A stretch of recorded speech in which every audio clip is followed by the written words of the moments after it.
Welcome, today in front of me Realme GT 2 Pro, and I'll show you how to log out from Gmail account on this device.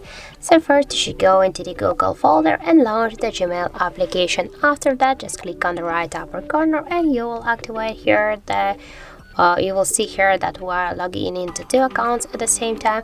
And now just to log out from one from these accounts in Gmail application, we should log out from the Google accounts settings from the Google account on our device. So to do that, we should click to manage accounts on this device and click here on the Google section.